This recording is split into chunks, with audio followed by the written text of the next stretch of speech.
시청자 여러분 안녕하십니까? 출발 성공 투자 박민영입니다. 안녕하세요. 김수정입니다. 또 연휴를 쉬고 나서 이렇게 한 주의 시작이 됐습니다. 그런데 한 주를 또 활기차게 시작하기에는 걱정이 앞서는 주가 아닌가라는 생각이 드는데요.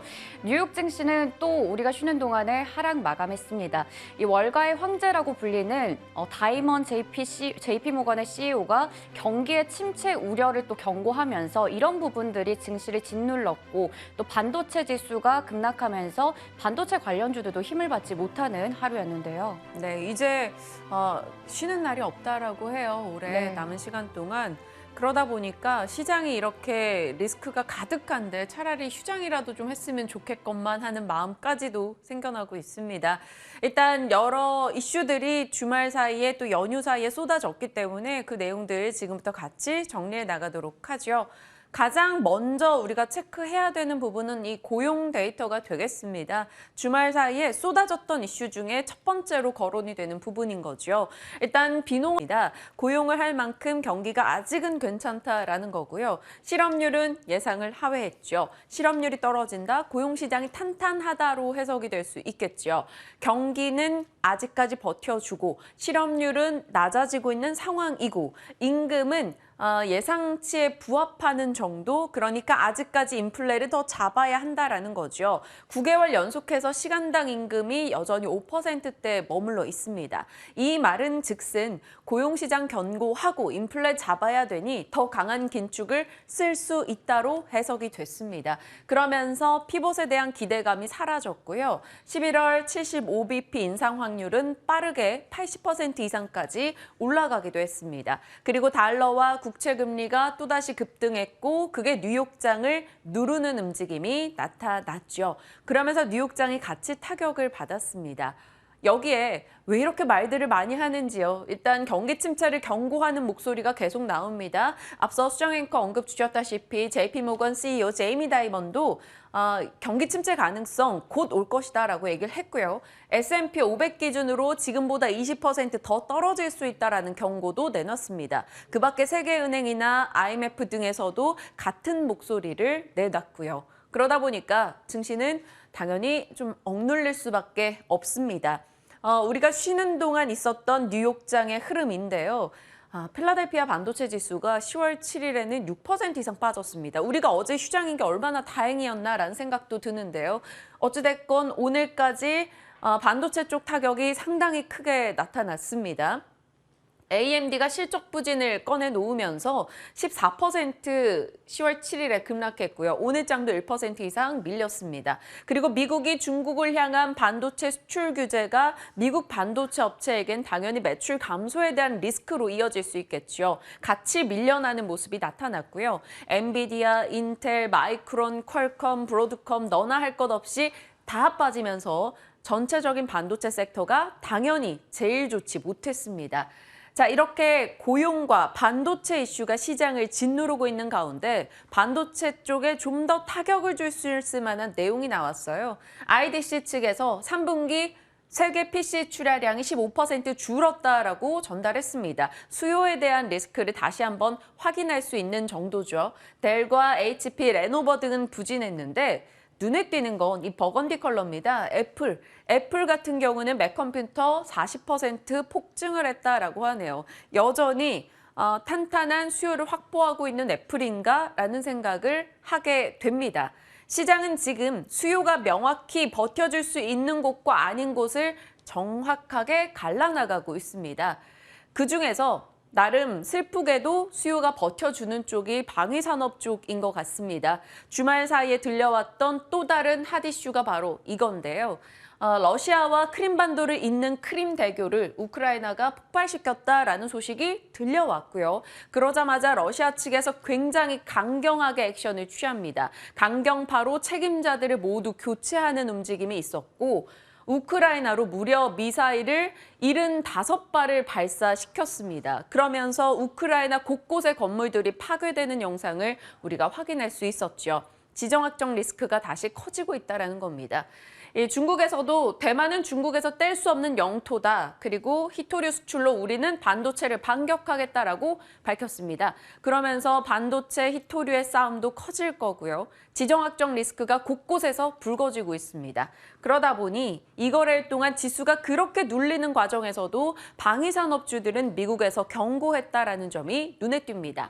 자, 그럼 시장에서는 수요가 살아있는 쪽과 아닌 곳을 명확하게 갈라주고 있습니다. 버텼던 쪽들을 보면요. 그래도 소비를 하는 쪽인데요. 넷플릭스가 또 강하게 올라갔습니다. CNBC에서 주말에 냈던 기사인데요. 미국인들이 먹는 거는 줄여도 OTT는 못 줄이겠다라고 했다라는 겁니다. 그래서 월 20만 원 정도로 OTT 소비에 쓰고 있는 미국인들에 대한 이야기를 담았는데요. 그러면서 OTT 업체들이 비교적 괜찮았고요. 앞서 봤던 대로 애플도 비교적 버티는 흐름이었죠. 이쪽이 바로 방위산업 종목들이 되겠습니다. 여기가 바로 눈에 띄는 흐름인데요. 식료품입니다. 골드만삭스 측에서 식품 제조사들 수익률 개선이 주가 반영 안 됐다라며 매수 의견으로 투자 의견을 상향했습니다. 캠벨스프나 크래프트 하인즈 혹은 우리가 흔히 아는 하겐다즈 만드는 업체들까지 주가가 강세 움직임을 나타냈습니다. 식료품이 가장 강했던 오늘 새벽이기도 하고요. 테슬라 쪽도 약보합으로 버텼습니다. 한마디로 나름의 수요가 견고한 쪽은 괜찮다라는 건데 테슬라 약보합인데 뭘 버틴 거야 라고 하실 수 있겠죠. 다른 자동차 쪽의 하락을 보면 잘 버텼구나라는 생각이 듭니다. UBS 측에서 처음 보는 공급 과잉이 발생할 거다라며 자동차에 대해서 경고의 목소리를 냈습니다. 그러며 폭스바겐과 GM, 르노에 대해서 투자 의견을 매수해서 중립으로 낮췄고요. 포드 같은 경우는 매도로 전환을 시켰습니다. 그러면서 GM과 포드가 급락했죠. 그리고 전기차 종목들도 일제히 떨어졌는데요. 리비아는 조향장치 결함으로 인해서 리콜 사태가 있었습니다. 7% 이상 빠졌고요. 루시드 등도 같이 밀렸죠. 그나마 버틴 건 바로 테슬라인데 이 9월에 중국의 생산 전기차 인도량이 역대 최대를 기록했다라는 소식에 영향을 조금 받았습니다. 그래도 쓸 사람은 테슬라를 사겠구나라는 생각이 드는 거죠. 자, 시장이 이러다 보니까 기대할 게 전혀 없는 상황이에요.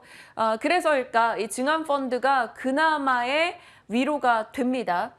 윤석열 대통령이 10월에 증안펀드를 시행하겠다라고 지난주에 이야기를 꺼내놨었죠. 일전에도 한번 언급을 드렸습니다만 신용카드 사태가 있었을 때, 글로벌 금융위기 때, 코로나 직후 때 증안펀드 이야기가 나오고 일단 주가는 반등을 했다라는 겁니다. 이번에도 10조 원 정도 규모니까 반대 매매로 쏟아질 때 밑에서 적당히 받아줄 수 있는 규모는 되지 않을까 시장은 기대합니다. 다만 시장을 견인하는 것은 아니라 어느 정도의 안정감만 줄 수 있을 것으로 기대치는 낮춰잡자라는 목소리가 많습니다. 자, 일단 보수적인 목소리들 가득한 가운데 LG 에너지 솔루션은 그래도 실적이 좋았습니다. 흑자 전환 소식 들려왔고요. 매출액도 90% 정도 증가했다라는 소식이 들렸죠. 장 마감 이후 나왔었기 때문에 오늘장 그나마 버텨줄 수 있을지 궁금해집니다. 그리고 LG 엔솔과 포스코홀딩스가 손잡고 2차 전지 협력을 강화한다라는 소식도 주말에 있었는데요. 지난주 주봉 기준으로도 굉장히 강한 흐름이 나왔습니다. 50만 원에 다시 육박하는 LG 에너지 솔루션 어떻게 봐야 될지 이야기 이어가겠습니다. 자, 여러 이슈들 담았고요. 저는 오늘 반도체에 대해서 잠시 후에 좀 더 자세히 들어갈게요. 네, 저는 정유와 항공주에 대해서 브리핑을 준비해봤습니다. 최근에 또 국제유가가 상승 세동을 걸고 있는 상황이죠. 이 오펙 플러스에서 지난 5일에 대규모 감산 합의를 했다라고 밝혔습니다. 다음 달이죠. 11월부터 하루에 200만 배럴, 코로나19 이후로 최대 감산폭이라고 하는데요. 원유를 감산하기로 합의했다 이런 소식이 나오면서 7월 이후로 3개월째 하락세를 이어가던 진정세를 나타내고 있던 유가가 다시금 고개를 돌리고 있는 상황입니다. 상승에 재시동을 걸고 있는 상황인데 그러다 보니까 최근의 흐름을 한번 볼까요? 유가와 브렌트유를 체크를 해보면 10월 3일, 10월 4일에도 물론 오르곤 있었지만 이 10월 5일 이후로 계속해서 지금 5거래일째 상승세를 이어가고 있는 상황이었습니다. 사실 간밤에도 좀 오르고 있다가 하락으로 전환이 되는데요. 여전히 WTI는 $90선 위에서 움직이고 있고 브렌트 WTI유도 95달러 선에서 현재는 96달러 선에서 거래가 되고 있습니다. 이 골드만삭스 측에서도 앞으로 WTI 가격은 95달러까지 상승할 수 있고 6개월 내에 평균 100달러를 상회할 것이다라고 전망하고 있습니다. 그래서 유가는 더 올라갈 가능성에 힘이 실리고 있는 상황인데요.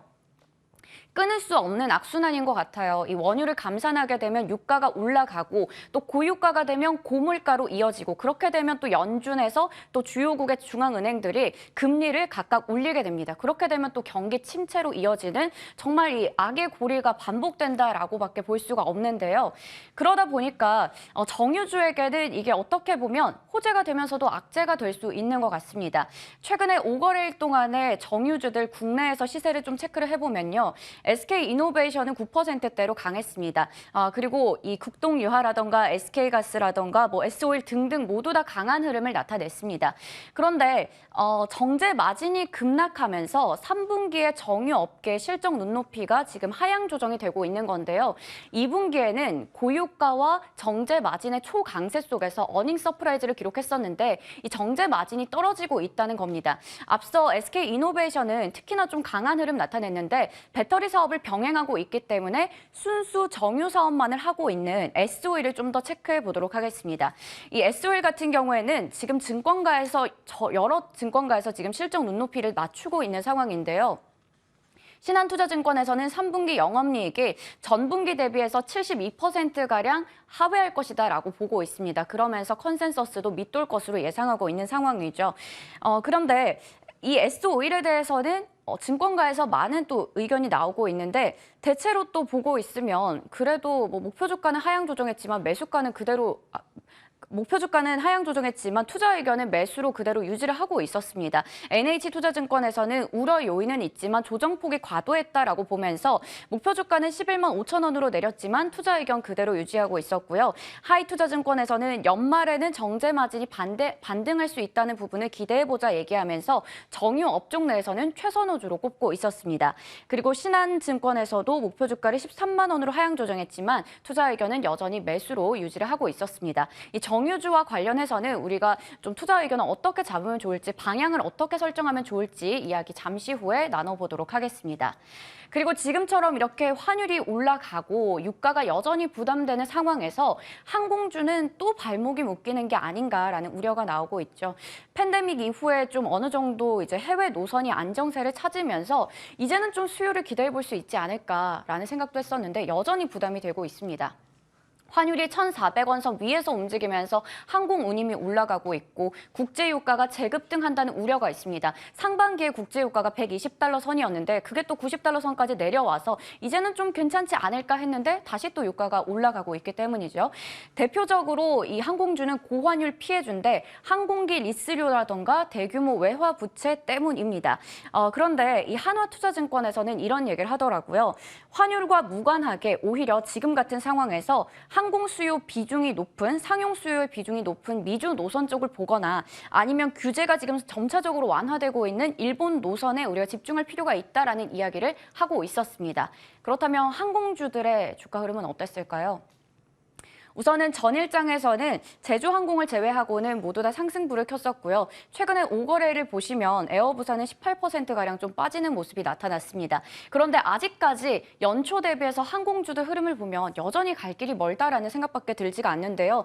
대체로 지금 대한항공이 40%가량 빠진 상황이고요. 그리고 뭐 아시아나가 40%가량 빠져 있고 대한항공은 23%가량 빠져 있습니다. 에어부산은 유상증자 이슈라던가 일본 노선 쪽에 있었기 때문에 그나마 23% 정도 상승으로 어느 정도 방어는 했다고 볼 수 있겠지만 여전히 항공주들 보시면 10월 5일에 이렇게 대거 줄줄이 52주 신저가를 기록했다는 부분을 확인할 수가 있습니다. 이렇게 고유가와 고달러 속에서 도대체 정유주와 항공주에 대해서 우리가 전략 어떻게 세워보면 좋을지 이야기 나눠보겠습니다. 네, 정유와 항공 많은 분들 또 고민하시는 부분이고요. 저는 이어서 반도체 얘기 나눠보겠습니다. 반도체 미국의 시세가 좋지 않았다라는 점은 앞서 전해드렸고요. 주말 사이에 이 이슈가 또 국내 반도체에는 어떤 영향을 끼칠까 많이들 궁금해하셨을 것 같습니다. 미국에서 추가로 중국에 대한 반도체 규제안을 꺼내 들었죠. 뭐 복잡한 내용 다 빼놓고요. 고성능이 들어가는 반도체나 고성능 반도체를 만드는 데 쓰이는 장비, 이거 중국에 들여보내려면 우리한테 허락받아라는 내용이었습니다. 그나마 다행인 것은 삼성과 SK하이닉스, 시안과 우시에 있는 공장을 운영하는 데 들어가는 것은 그래도 양호하게 통과시켜 주겠다라는 뉘앙스가 있었죠. 나름 국내 업체들은 살짝 위기를 피해갈 수 있는 상황이 된 겁니다. 어찌됐건 이 이슈가 반도체와 미중 갈등을 좀 더 크게 키울 수 있다는 점에서는 당연히 투자 심리에는 좋지 못하죠.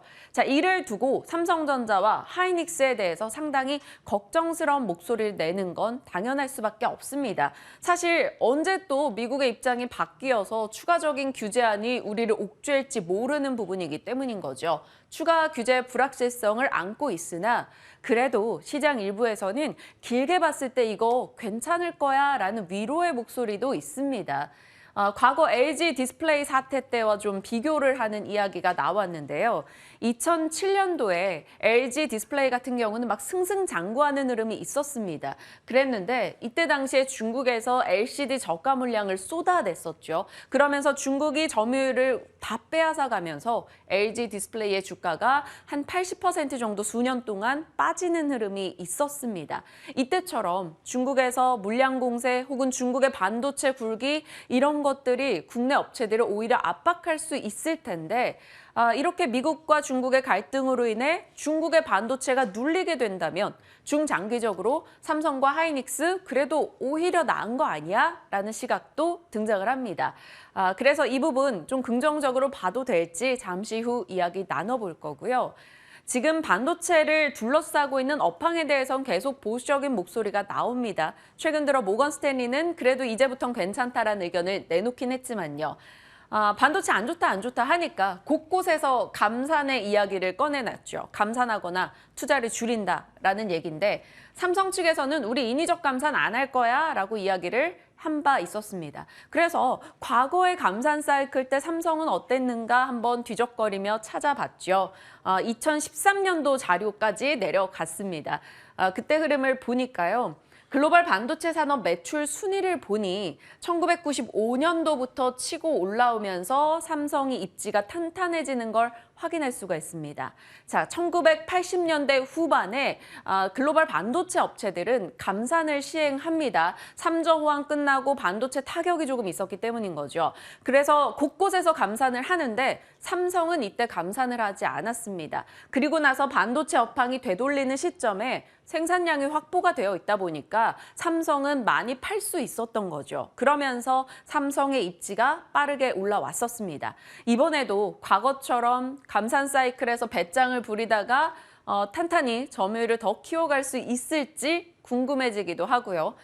이 부분에 대한 전략 세우겠습니다. 그리고 후공정 업체들에 대한 관심도가 증가하고 있는데요. 지금 이렇게 감산하고 투자를 줄인다라는 얘기가 나오다 보니까 전공정에 대한 투자가 확대되지 못하고 제한적인 돈으로 성능을 올려야 된다면 후공정 쪽에서 이제는 기능을 발휘할 거다라는 목소리가 많이 나오고 있습니다. 그리고 어찌됐건 투자를 줄여나가는 상황에서 외주를 많이 주게 된다라는 거죠. 그러면 이런 외주 테스트를 하는 업체들을 봐야 되는 것인지 아니면 다른 후공정을 싸게 살 수 있는 기회인지 고민해 보도록 하겠습니다. 자, 이런 반도체 이야기들까지 같이 담아봤고요. 시장에 대한 이야기 지금부터 같이 전략 챙겨보도록 하겠습니다.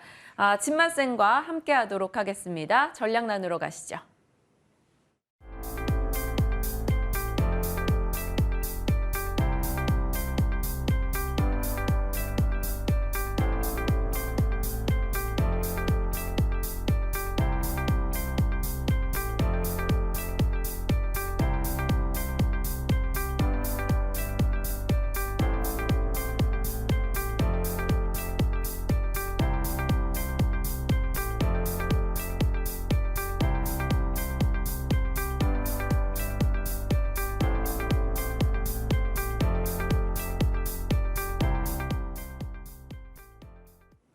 시장에 대한 전략 챙겨보도록 하겠습니다. 진맛쌤과 함께합니다. 어서 오세요. 네, 안녕하세요. 네, 안녕하십니까. 시장 코멘트, 이 거래일과 뉴욕장이 좀 가열차게 떨어졌다, 반도체가 부진했다, 그리고 자동차에 대한 타격감이 상당히 뉴욕장에서 크게 나왔다. 이 정도인데 어떻게 전략 세우실 거예요?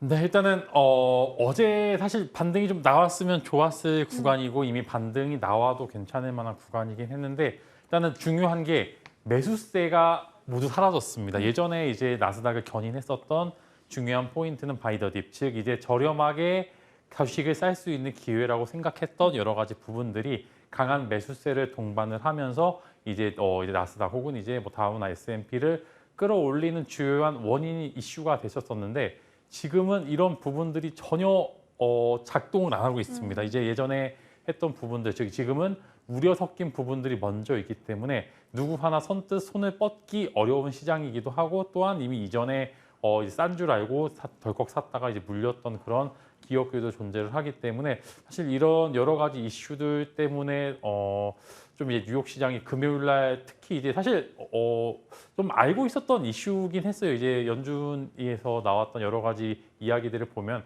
고용 센 거는 알고 있었는데 그게 마이너스 3% 이상까지 빠질 이유인가 봤더니 매수세가 없었기 때문에 매도세가 조금 더 두드러지게 나타났다. 이렇게 좀 체크를 하시면 좋을 것 같고 어제 좀 말아 올렸으면 오늘 이제 양 2주에 걸쳐서 조상님이 보호하신 이제 월요일이 됐을 줄 알았는데 일단 오늘은 그러면은 이해간에 좀 하락분을 조금 맞으면서 개파락 시작을 하겠죠. 그러나 뭐가 되었던 목요일 날 일단 단기는 마무리가 됩니다. 일단은 고용은 계속 좋을 것이고 인플레이션은 쉽사리 꺾이지 않을 것이다. 다들 아는 그런 이슈긴 한데 사실 위도 그렇고 아래도 그렇고 모두가 맞는 시장이긴 합니다. 그렇지만 우리는 시장에 있기 때문에 어느 정도 상방을 바라볼 수 있을 만한 시점이고 거의 다 온 것 같습니다. 그래서 하락에 사실 이제 조금 더 여기서 조금 더 하락한다고 드라마틱한 이제 하락이 더 있지는 않은 구간이고 마이너스 5% 내외 정도의 하락 구간 정도만 남았기 때문에 일단 여기서는 목요일 날 제로 악재 소멸로 조금 지수가 반등할 수 있을 네. 만한 이슈가 나오길 바라고요. 한국 지수도 전저점을 이탈하지 않는 구간에서 목요일 날 좋은 재료로 올라가게 좀 기대를 할 시장으로 말씀을 드리겠습니다. 오늘의 변동은 일단은 저희가 감내를 해야 되는 부분인 거고 그래도 어느 정도 하락은 다 와가고 있다라는 코멘트를 달아주셨어요. 자동차에 대해서 짤막하게 봐주신다면요. 네, 일단은 내연기관 쪽에 좀 문제가 생긴 게 이제 당연히 전기차로의 전환이 있게 되면은 이런 부분들이 현재 내연기관 판매자들은 사실상 시장 파일을 뺏기는 거기 때문에 이런 부분들이 우려 섞인 부분들이 있는데 사실 수요가 현대차는 파괴돼서 안 산다라는데요. 비싼 그죠. 차들. 사실 자동차의 부분들도 특히 이제 내연 쪽은 특히 이제 수요 파괴보다는 이제 전기차 관련돼서 이제 전환되는 시점을 조금 더 디테일하게 좀 보실 필요가 있다라고 좀 생각을 하고요.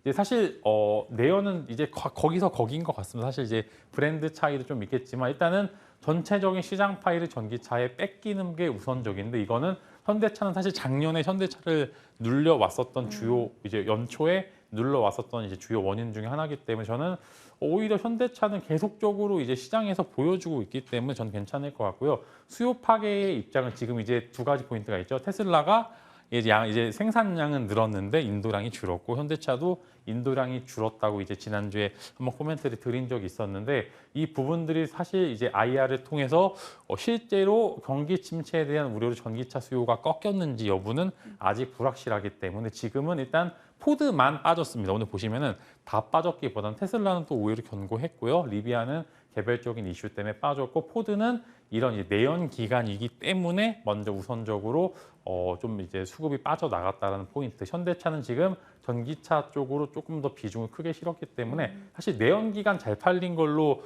시세가 나왔으면 사실 연초에 주가가 22만 원을 넘었겠죠. 그렇기 때문에 저는 현대차는 그렇게 크게 걱정할 필요는 없다라고 좀 말씀을 드리겠습니다. 네, 알겠습니다.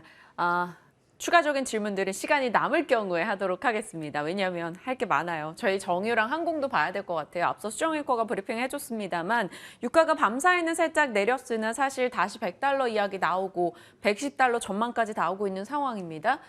정유주 봐야 되고요. 당연히 유가 상황이 이러면 부담 느끼는 항공주 체크가 필요할 것 같은데요.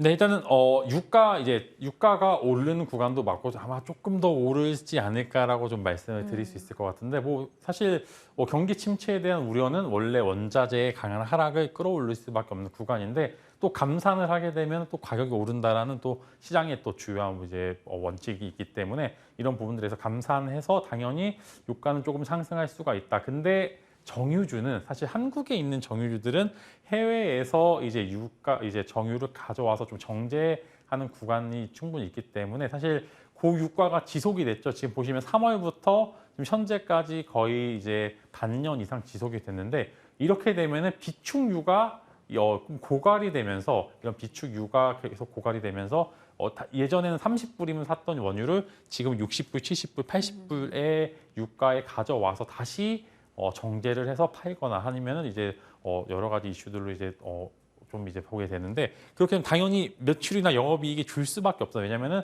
갖고 오는 가격 자체가 올랐기 때문에 단기로는 충분히 호재가 될 수 있겠지만 장기가 되면은 이런 정유주들은 악재가 될 수 있다.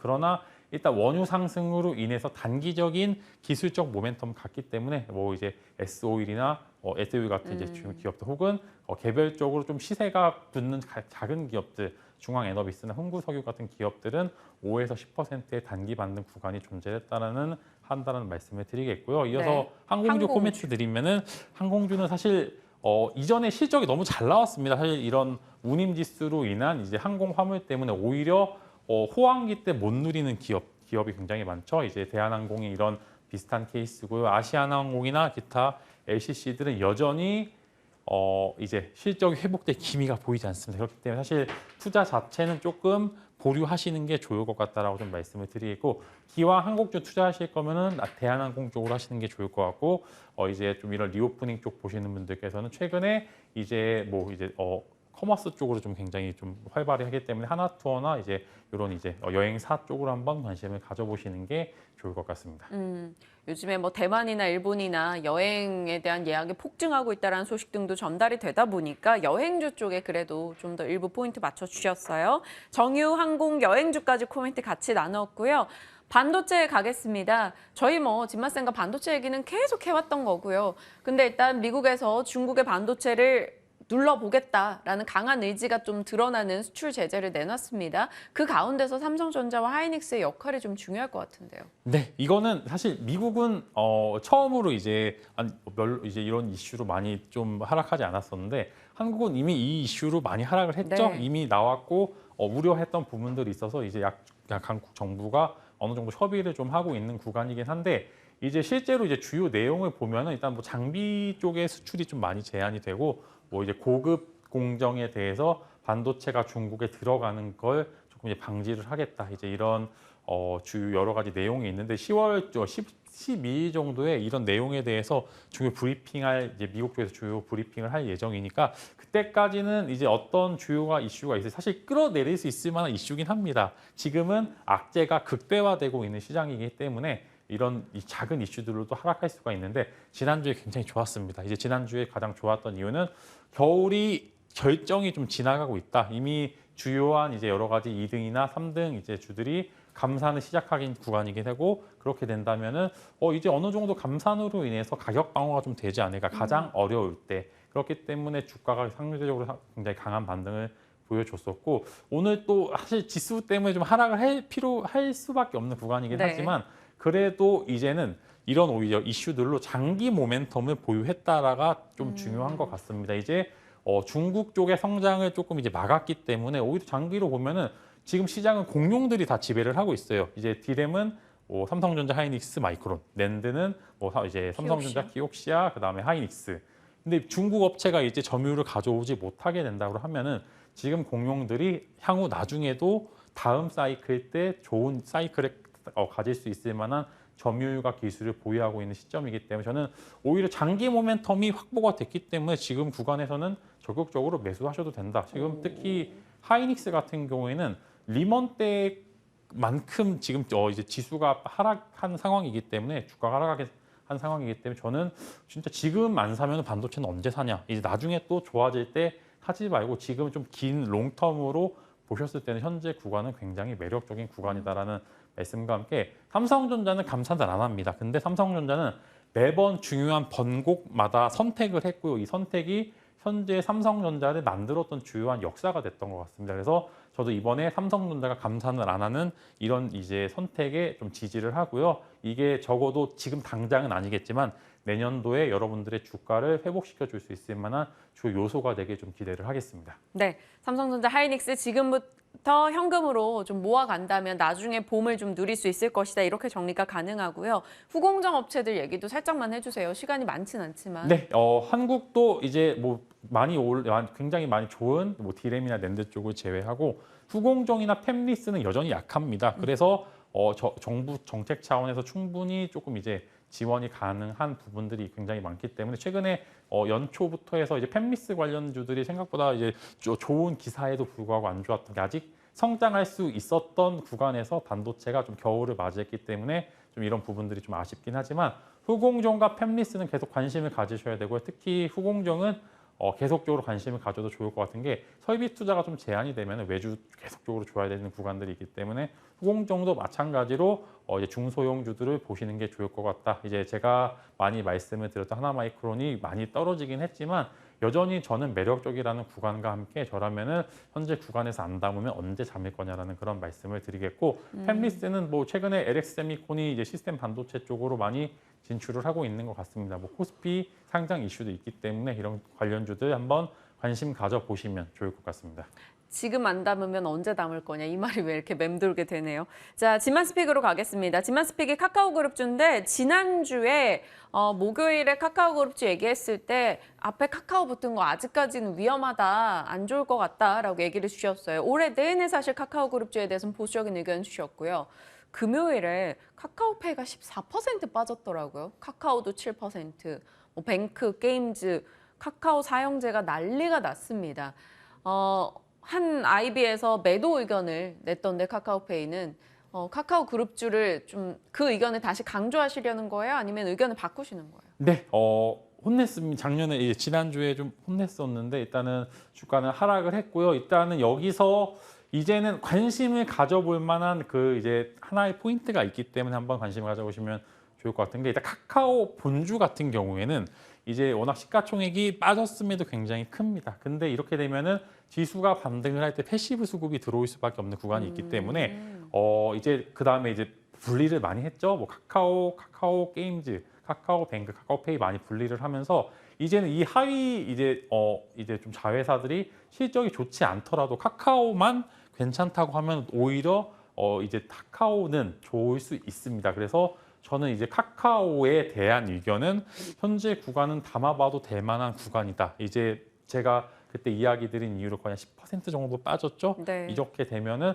카카오는 현재 구간은 좀 담아봐도 될 것 같다라는 말씀을 드리겠고요. 그러나 카카오뱅크와 페이, 그 다음에 게임즈에 대해서는 여전히 보수적인 의견을 조금 더 하락 의견을 좀 제시를 드리면서 의외로 카카오가 다 같이 올라가고 다 같이 빠지는 게 아니라 카카오만 오르는 그런 현상이 있을 수도 있기 때문에 카카오 보유자분들께서는 당연히 뭐 평단을 정말 엄청나게 물을 타서 낮춰놓는 게 아니면 당연히 제한이 되겠지만 신규로 카카오에 대해서 관심을 가질 분들께서는 지금 굉장히 자리 자체는 한 5만 원 밑으로 담으시면 굉장히 좀 좋은 결과가 있지 않을까라는 그런 말씀으로 계열사마다 조금 다른 의견을 제시를 드릴 수 있을 것 같습니다. 성장주가 포진되어 있는 카카오 그룹주인데 성장을 잃어버리고 있는 증시다 보니까 이들은 더 눌리고 있고요. 또 물적 분할해서 계속 상장하고 이러다 뭐 카카오는 회사 의자까지 상장시키겠다 뭐 이런 지적까지 나오더라고요. 그만큼 그에 대한 투자자들의 반발감도 센데